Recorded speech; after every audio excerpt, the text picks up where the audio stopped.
if you have a question in your brain, yes, should I start nutrition? Yes or no? Should I start supplement nutrition? So when should you answer your query as yes?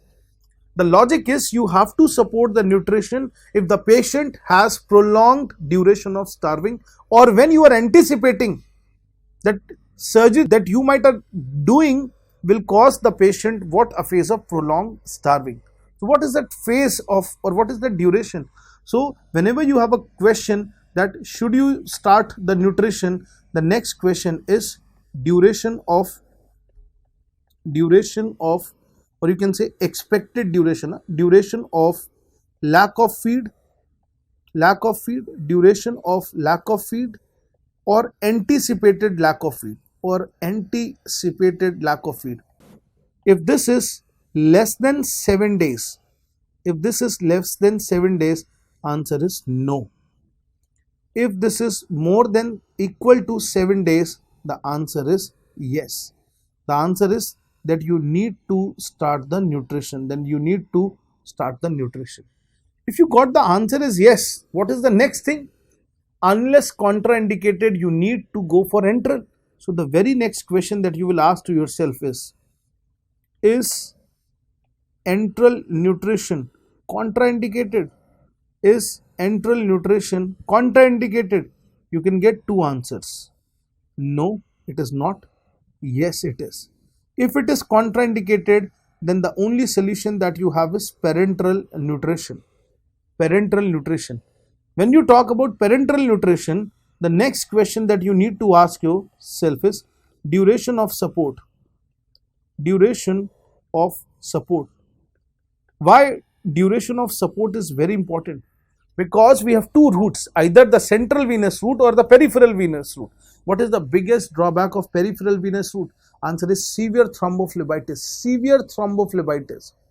Because this is a high viscosity solution and which will burn down the vessel.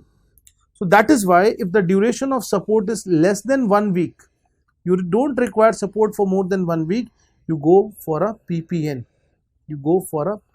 Peripheral parenteral nutrition. If the duration of support required is more than 1 week, it's better to go for a central venous route. So you go for central venous route, and hence you go for TPN.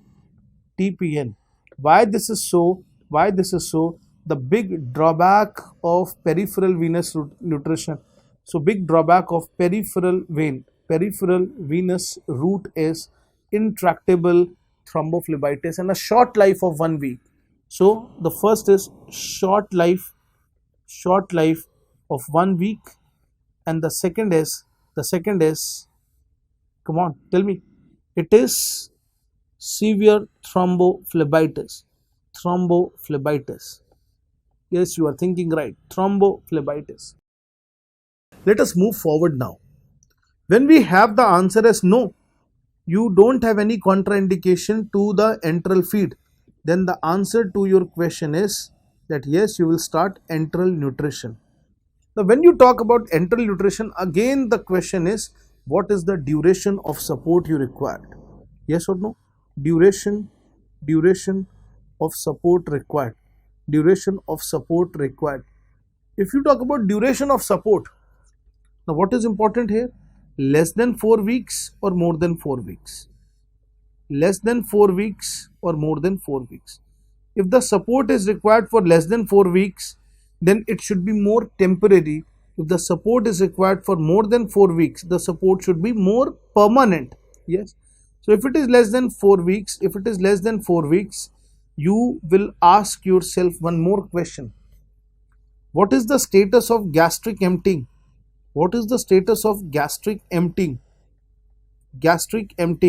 The answer could be, sir, the gastric emptying is good.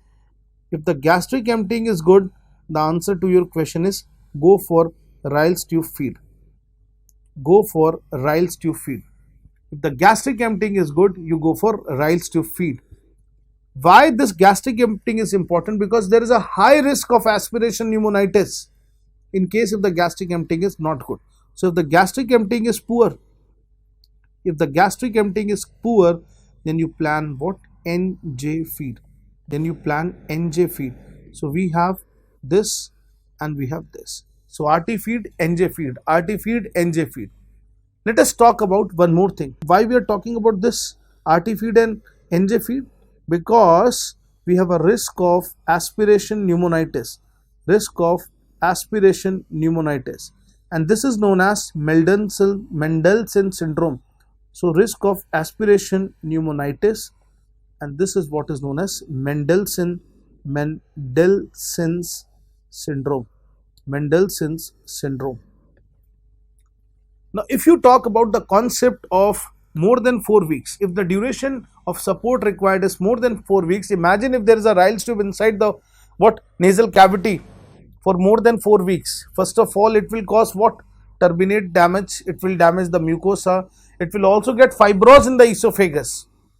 So taking out the Ryle's tube will be very difficult, and also the damage that it will cause to the nasal mucosa will be fairly enough. So for more than 4 weeks, we don't go for this. Rather, we plan something more sincere. What is that? Again, you ask yourself the concept of gastric emptying. Gastric emptying. If the gastric emptying of the patient is good, then you go for feeding gastrostomy. Feeding gastrostomy. If the gastric emptying of the patient is poor, if the gastric emptying of the patient is poor, yes or no, we will go for feeding jejunostomy. Feeding jejunostomy. FJ and FG. FJ and FG. We'll discuss about these techniques later, but yes, this is the overview of what we have seen, that if we talk about the concept of nutrition, the first thing that is important is duration of lack of feed or anticipated lack of feed. If it is more than 7 days, then only we will start with the nutrition. The next thing is you need to check whether the enteral is contraindicated or no. If it is yes, then you support it with parenteral nutrition. If it is no, then you support it with enteral nutrition. Enteral nutrition is further decided on the basis of the duration of support that you require, whether the support that you require is for less than 4 weeks, or whether the support that you require is for more than 4 weeks. If less than 4 weeks, yes, you need to check the gastric emptying. If the gastric emptying is good, you go for Ryle's tube feeding, else you go for a endoscopic nasojejunostomy.